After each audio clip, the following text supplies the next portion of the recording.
To talk more about this, the former hostage negotiator Gershon Baskin joins us right now. He's the Middle East director of the International Communities Organization, as they say. And as people have been watching the show for a while know, Gershon has a lot of experience in this regard. You've done it yourself before. What about this time, the fact that we've gotten into Ramadan and there's no deal in place? How are you feeling?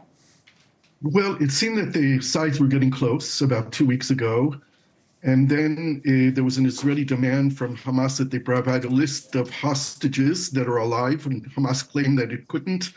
Israel reneged a little bit on what it was willing to offer, and then Hamas came out with a big going back in the talks by deciding not to agree to the initial plan of separating the first 45-day ceasefire from an Israeli commitment to end the war and withdraw from Gaza.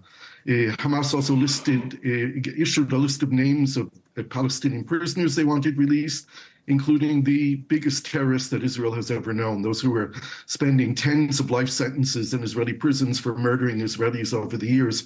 So they got deadlocked, and the talks basically broke down. In the last round of talks, there was no Israeli delegation in Cairo at all, even though there was a Hamas delegation there. It's a very bizarre situation because the Israelis and the Hamas, who need to talk to each other, don't. They're both committed to killing each other, to destroying each other. It's a very strange negotiation. Right. It is, but we kind of, sad as it is, expect the two opposing sides to be opposed to each other. I'm curious what you think of two men who are, on the same side of this, clearly going through tense times, talking about President Joe Biden here in the U.S. and the Israeli Prime Minister Benjamin Netanyahu. In the New York Times, Netanyahu rejects a rebuke from Biden as their public rift grows. This dynamic, this Biden versus Bibi, as we talked about it earlier in the show, how much does that affect things? I think it affects things a lot. I mean, Prime Minister Netanyahu clearly wants to prolong this war because it prolongs his time in office in Israel. The demonstrations are beginning to gain mass in Israel, calling for new elections in Israel. And as time goes on, those demonstrations will grow. There's a separation, a bigger divide, which is more important to talk about, and that's between the Prime Minister and the people of Israel. Even though Netanyahu said that he reflects the majority opinion of the Israeli society, the majority of Israelis want him gone. They don't trust him anymore, and they hold him responsible for what led up to October 7th.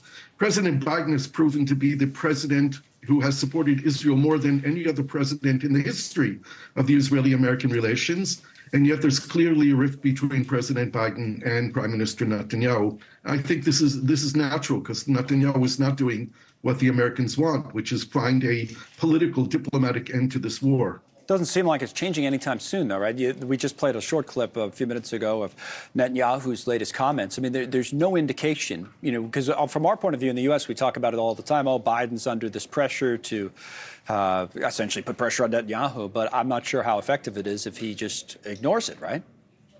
Well, he is ignoring it, and I think this is turning the people of Israel even more against him.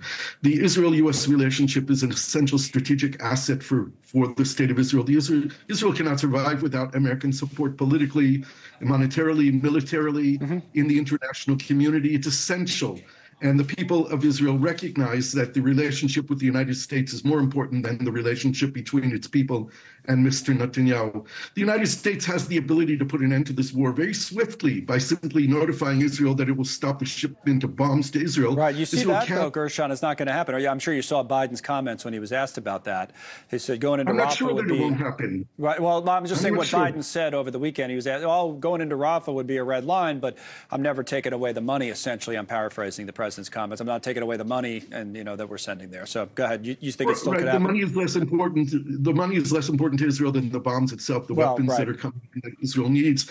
And Israel needs to stockpile in case there is a real war with Lebanon.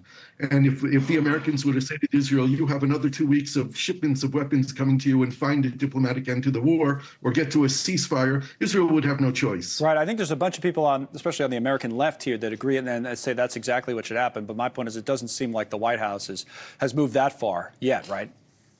Maybe. We'll see as things develop. I think that Rafah is a red line at this point, particularly during the month of Ramadan. It just began. We have 29 more days ahead of us of Ramadan.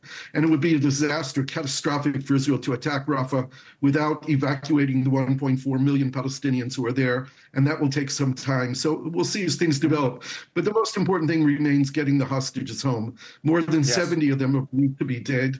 And every day that they stay there is a risk to their lives. Sure is. Boy, it's such a terrible situation. It feels like we've been talking about it for so long, and in part because we have. Gershon Baskin, thank you, sir. It's good to have your experience on the show all the time. We always appreciate that.